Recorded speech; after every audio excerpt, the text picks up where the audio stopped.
Fannie Mae has just released some mortgage rate forecasts for the end of 2025 and the end of 2026. We're going to go through this with Matt, the mortgage guy, and ask him what he thinks. I will just tell you right now, I think Fannie Mae is drunk or on drugs or both, but we will go through that in a minute. Also, we'll talk mortgage applications because if you want to talk negative, you could say mortgage apps are down for the third week in a row. But if you want to look at the glass half full, you can also say that year on year, mortgage applications are actually up 18 weeks in a row. So, Matt, how you doing? You're traveling. You're out in Florida, I believe. You're speaking, going to an event. Thank you for doing this. Yeah, for sure. Coming at you from Atlanta, Georgia, actually. Close enough. EPM. Yeah, great event. I like that they title this event The American Gift because Eddie Perez, who runs EPM, doesn't like to call it a dream. It's a gift that you have as an American citizen to own a home. And so cool way to put it. So I'm excited too, like me and you talked about offline. I have not seen Fannie Mae numbers, but I know from the past that Fannie Mae is to mortgage estimates what Zillow's estimates are to real estate. Not always completely accurate. So it'll be interesting to see what they have to say or what their predictions are versus maybe what me and you think. Yeah, so we'll go with 2025 first. And again, as we're recording this, it is June 4th. I think it's fair to say that mortgage rates rough and tough are 7%. We'll just call them 7. So at the end of 2025, which is 7 months away, they think that the 30-year mortgage rate will end the year at 6.1%. It's optimistic. You think? Yeah. We've got proof now on how slow moving and sticky mortgage rates can be. So even the ultimate optimist, if you went back and listened to me talk, Yeah. I know this. I'm always optimistic, and that is more optimistic than a super optimistic Matt the mortgage guy. And so, not likely. But then, honestly, Mike, you get days like today where, there's a miss with jobs numbers and rates are down 35, 40 basis points. And you're like, it wouldn't take, a world event. It could take some economic data and a few of these things compounded on each other over the course of a few months. It's possible. That's what I'll give Fannie Mae. It's possible. Yeah, it's funny. When I first saw that, I actually had to go check the numbers to make sure I wasn't off a year, like, what is going on. And then the second thing, it's funny you brought that up. The second thing I thought was, oh my God, how horrible would the economy have to be to get a 6.1 in 7 months? Because you get to 6.1 one of two different ways. You either do it slowly or you do it all at once. And when you have a window that is only 7 months long, it certainly feels a lot more all at once, which means recession. It means unemployment's probably in the 5s, if not the 6s. And sometimes when you're Fannie Mae and you're calling 6.1, you got to be careful what you wish for, because that could be a disaster of an economy.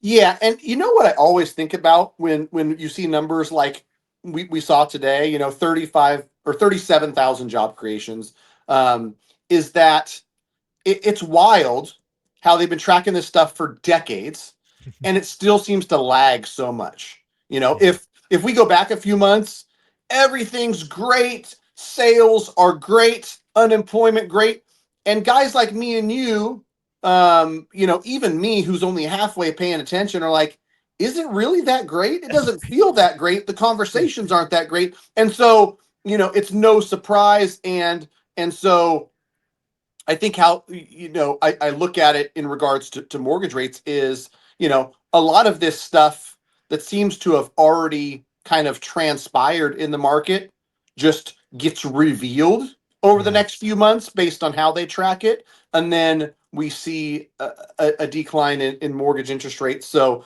we'll see, because even Barry Habib, who's a real optimist, on a call that I listened to this morning, said, be careful. right? There's a lot of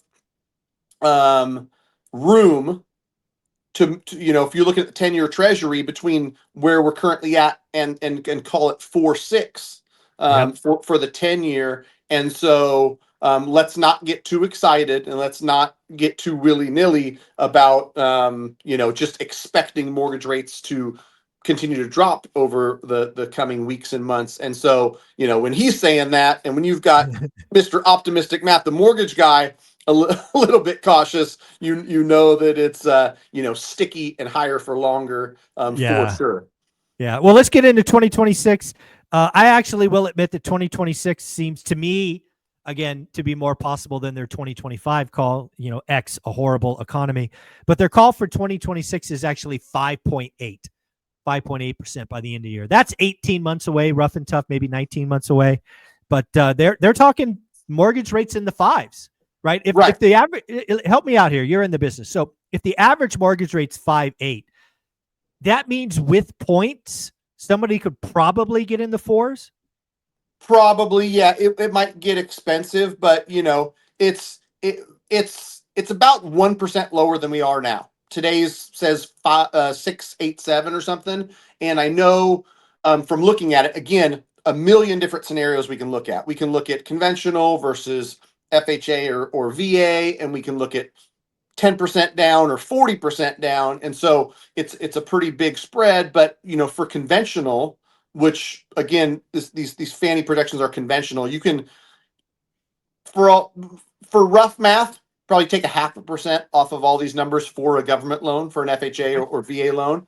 And so if we're 6.8, I think I looked at one the other day where it was, and this changes too, where the incremental change in rate that you can buy down on some days might be you can buy a whole 1.25% for 2 points, and then other times you only can buy a 0.5%. Right now, it falls off of a cliff, meaning it's really expensive to buy it down to 6.25, and we're talking like 2 points, 2.5. I have a client who had an $800,000 loan. 2.5 points on 800 grand is $20,000. Yeah. No way you would ever advise that person to buy it down to 6.25. But again, a month from now, that rate sheet might look different, and lenders Gotcha. might have 599 opened up and it only cost 1.5 or whatever the case may be. But to answer your question in the longest winded fashion I can, if you're at 5.8, you're going to have low fives for government stuff. You're going to be able to buy it into the low fives on conventional at the very least. And the government stuff, you're probably buying down to mid fours or something. Yeah. So, Yeah. Things get interesting. If you could get FHA and VA loans with a 4 handle on it with a little bit, because again, folks, don't forget, you can get the seller to pay for that. Yeah, it could be a really good year for real estate next year. Again, that's Fannie Mae's call, not mine, but I thought it was interesting. Now let's talk mortgage activity, because I really think this is interesting. Shout out Logan Montashami for putting this out. I'm just parodying his words. You can really look at the data we get every Wednesday from Mortgage Business Association, MBA, I think it's called, and either be glass half full or glass empty, or half full or half empty. So let's do the half empty first, because everybody likes negativity. This is the third week on week in a row where mortgage applications are negative. So again, we have a trend where mortgage applications week on week are negative. Again, higher rates, lower demand, crazy talk of housing crash, all of this stuff. But when you look week on week, down 3 weeks in a row. However, if you step back and you don't stare at the tree and you look at the forest, it is also factually correct that we have 18 weeks of year-on-year positive numbers. So if you step back and think about your business last year, you have had 18 weeks in a row where business is better this year. So I'm curious, as a professional, somebody who runs a business, somebody who's part of a big organization, what do you feel more? Do you feel like business is better than last year, or are you feeling, wow, things have gotten really slow and soft the last 3 weeks? You know what? The honest truth is that I feel like things felt slower this year than last year.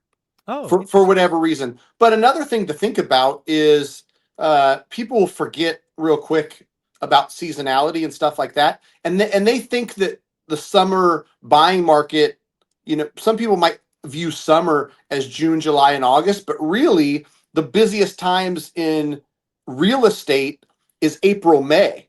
And then Right. historically, I think it peaks in May and it starts to come down. So if you think about being a week into June, it probably makes sense that like we've already reached the peak and we're headed down in Yep. terms and that's a kind of trailing indicator, the applications, because Correct. people who are going to close on real estate in April, May, and June, they took applications February, March, and April. Right. And so, that trending down doesn't surprise me. I think that, we're in an environment where year on year, week on week, I don't know. I'm not looking at it. I know that there's less action and less demand, but I'm also seeing so much opportunity and people that are looking to buy right now. I think most of them are really intentional about it, and they're getting great deals Yeah. every single day, which is fun. It's fun to be a buyer right now, Yep. and yeah, the one thing I want to mention, just because I heard it yesterday and I think it's brilliant. Not all places are the same, right? You might be in Texas or Florida and you might be a seller that's like, man, my home's been on the market for 80 days. It's $50,000 less than my neighbor sold for. What is going on? The sky is falling.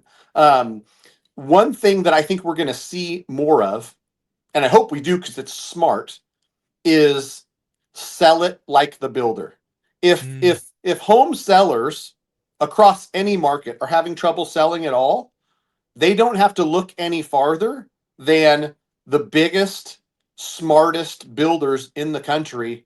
They won't sit on inventory. They won't just have 60 houses unsold. They'll figure out a way to sell that gosh darn thing. And Exactly. and so, there's a positive for both sides, honestly. If you're a seller who can't sell, take a lesson from the builder. Use a concession that works, that helps the buyer structure a mortgage that makes sense for them, buy that rate down to 5.75. And then if you're a buyer, oh my gosh, like, you think it's cool how people who buy new builds get these crazy incentives and they structure great mortgages? Do that on a resale home. Just Exactly. figure out a way to structure your offer to where it works. And you need 20,000. I've been part of so many. I've been part of more great deals this year, Mike, than I think any other year in my whole mortgage career. Nice. $20,000 in credit covered every last dime of costs and a $30,000 price reduction. That was one that we closed last week. In Florida, one that's closing either tomorrow or Friday. ORAT listener, shout out. I won't name names because I haven't got permission, but negotiated a sweet deal, got a price that he loved, got seller concessions, and then in negotiations and inspections said, "Oh, there's an issue with this. I'd like another $4,500 in credit." We were in the glorious position. We had to figure out, like, what do we want to do? And so that was the conversation yesterday is, hey, Mr. ORAT buyer, currently we're locked in at 6.75.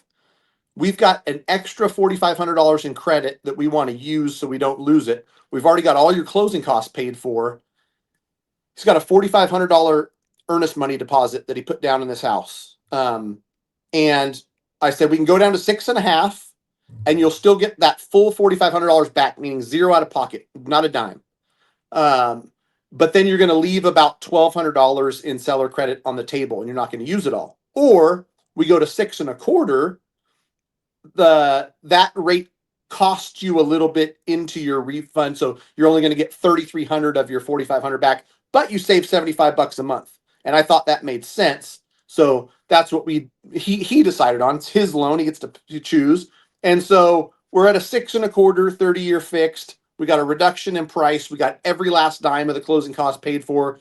$4,500 earnest money deposit went in, getting 3,300 of that back. And again, it's a VA loan, so it's a earned entitlement for the best loan product out there. But in this thing for $1,200, what a sweet Mm. deal! There you go. Well, Matt, if somebody wanted to work with you, get a file started to have a conversation, what are they doing? Go to greatmortgagebroker.com. If you fill out that form, it really helps us figure out where you're at, how we can help get you connected with the right people. If you don't hear from me personally, you're going to hear from Michelle, who's my right hand woe man, or somebody else on the team, or I might send a group text saying, you're in Chicago. Let me connect you with David Cook. He's great. But the best place to start, greatmortgagebroker.com.